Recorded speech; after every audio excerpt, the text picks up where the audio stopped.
narito na naman tayo para sa isang napaka-sweet at nakakakilig na love story nila Kalingap Edu at Ate Viancy. Ulat mo ay aking makilala at kung ano ako'y Para sa pagpapatuloy ng ating love story ay pagkatapos nga nila na pumunta sa kanilang fan meet kasama ang buong Kalingap team, pumunta naman sila sa isang parang seaside.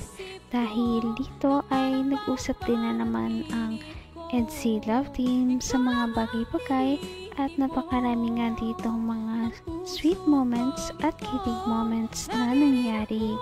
Kahit nga medyo mahaba-haba na ang araw ay hindi pa rin sila napapagod, larong-laro na si Kalingap Edu sa pagpapakilig kay Ate Viancy.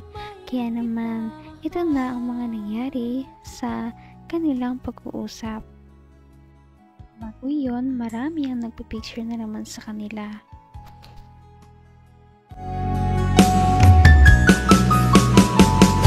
ang nice ko lang. Bye, thank you. Viancy, pasok ka.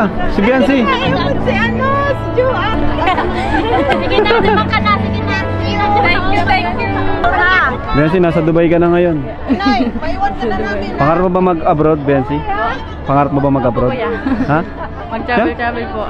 Hindi, yung magtrabaho sa abroad. Siya po kuya. Pwede rin? Mahal pong sahod. Gusto mo maging OFW? Paano na sa EDS niyan? Kasama ko po yan. Ay, Mayroon din kayo mag-OFW. Tingnan mo sila, oh, no? Nakakamisang pamilya. Yan, mga OFW Buti sila. na lang po kuya at may Kalingap. Papasaya po sila. Oo, na Sa inyo kuya. mga supporters natin. Hi po! Hi po, welcome kayo. So guys, dito kami ngayon guys. Victoria Harbor. Tama ng takbo! Layo ng pinupuntahan ito. O, ayan si Daddy, oh. Jokotoro lang. Wawa si Ate na kay Rabay guys. Oh! Wow! So, this is Little Tsukaya. So amazing. Look. So, Grabing ganda. ha? Ganda talaga dito. Sabi ko na talaga Paulit-ulit na lang. Pero sa bagay, Kung ano ako'y tanggap mo na, hindi ka rin Napakalaking tulong talaga ng Kalingap team sa buhay ng mga OFW sa ibang bansa dahil pag nasa ibang bansa daw ay sobrang lungkot talaga ng buhay. Kaya isa na sa nagpapasaya sa kanila ay ang mga videos ng Kalingap team lalong-lalo na ng EDC. ulit na lang. Pero sa bagay, tama ka naman. Grabe. Naalala ko pa nung nakaraan din tayo, no? Nung nag-Valentine's. Sa kabila. Tapos ngayon, dito naman tayo sa kabila. Ganito pala ang ano dito. Mas maganda dito. Grabe, Little Dubai. Mimiss ko to. Mamimiss mo? Ang alin? Ito.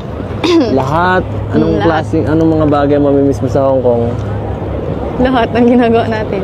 Yung ginagawa natin? Nakasama ka. Joke lang. Yung pag-babanding, yung kaswitan dito. At lahat. Tama ka. Kahit ako, sobrang maaalala ko na lang to. Mapapanood ko na lang to. Ako din. Babalikan ko na lang sa vlog ni kuya. Babalikan ko na lang to sa vlog ni kuya. Babalik ka na lang sa vlog. Tama ka. Lalo na yung mga tao dito, yung mga tita. Ang babait nila. Tama ka, grabe sila, no? Maalaga pati sila. Talagang nila ang Kalingap. Siguro kung wala sila, baka kawawa tayo dito. Sobrang pagod, no? Sobrang mahal na mahal ng Kalingap. naman ang bawat panaginip ko. Ikaw lang ang Ano kaya ang nakain ni Ate Viancy nitong mga nakaraang araw sa Hong Kong? Iba yata ang hangin dito dahil sa Pilipinas ay medyo mahiyain siya. Pero pagdating nila dito, parang Panay banat na rin si Ate Viancy at nahahawa na ito kay Kalingap Edu. Ang dami nga, no? Speechless na ako kanina. Nakita ko nga kanina nang ano ka, medyo nataranta saka nanginginig yung kamay mo. Kaya hinawakan ko na lang yung kamay mo. Pasensya na. Ha? Baka ikinagalit mo yun, ha? Gusto ko lang makatulong. Salamat nga pala kanina, hindi mo ako iniwan. Sa... Doon. Kanina siksikan mo ba? Siyempre. Siguro kung wala ako lang, saan ako nakadating. Baka naligaw na ako. Sabi Kasi ko Tita naman sa'yo. Mayan. Thank you, Tita Mayan. Sabi ko naman sa'yo, di ba? Ako magiging bantay mo dito. Kami nila, no? Nila Kalingap Rab. At siyempre, baguhan ka dito. Baka hindi mo pa alam yung mga ginagawa, ano nila, yung mga fans dito. Sobrang mapagmahal talaga eh. Yeah, thank you. Yung iba, grabe talaga. Nakikipag-anohan talaga, siksika, nakikipag-anohan talaga para makita ka lang. Ang Kalingap? Ha? Ang Kalingap? Oo. Hindi ako. Tama ka. Siya nga pala. Sabi mo kanina, napakaganda dito tumira, di ba? Ikaw, balang araw, gusto mo ba dito ano? Mag-abroad? Gusto mo mag-abroad? Oo. Basta kasama ka. Kasama ko.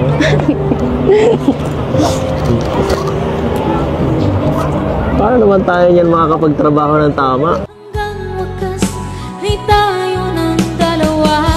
Palagi kang Napaka-sweet naman talaga ni Kalingap Edu dahil kahit anong mangyari ay hindi niya talaga pinapabayaan si Ate Viancy dito sa ibang bansa dahil sinabi niya na ito sa mama at papa ni Ate Viancy na hindi niya daw papabayaan si Ate Viancy kahit na anong mangyari kaya hindi daw ito iniiwanan. iyo'y abot, kamay na kita. Makakapagtrabaho ng tama. Wala dito mahihirap. Baka pa tayo ang tulungan dito eh. Mahirap maghanap dito ng tutulungan. Tayo pa nga binibigyan ng ampaw eh. Wala na ako. wala talaga akong ginastos. Puro bigay lang. Alam ko maganda dito, no? Pero bisibisita na lang siguro. Doon ka na lang sa diet. Huwag ka nang lumayo sa akin. Hindi naman kita pababayaan eh. Ikaw na lang naman hinihintay ko eh.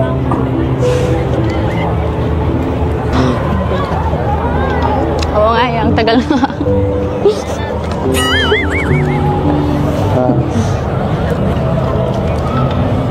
Tagal talaga. Napakatagal.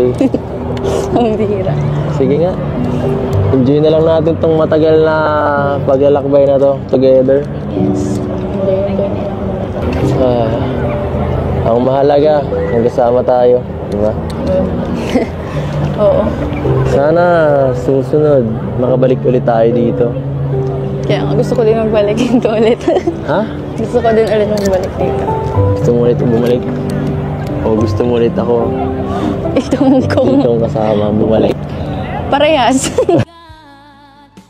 Sana nga ay hindi pa ito ang kanilang last time na pupunta dito sa Hong Kong dahil kita naman natin na dalawa talaga sila ay nag-enjoy sa kanilang pagpunta dito. Kaya sana ipatuloy natin silang suportahan at mahalin para naman mas dumami pa ang kanilang blessings sa buhay at mas marami pa silang mapag-travelan at mapuntahan. Napaka-sweet talaga nila at napakabait ng tambalang ito kaya maraming sumusuporta. Kaya naman sana ipatuloy natin silang suportahan at mahalin si Viancy, si Kalingap Edu at ang Kalingap team. Yun lamang at maraming salamat sa panonood.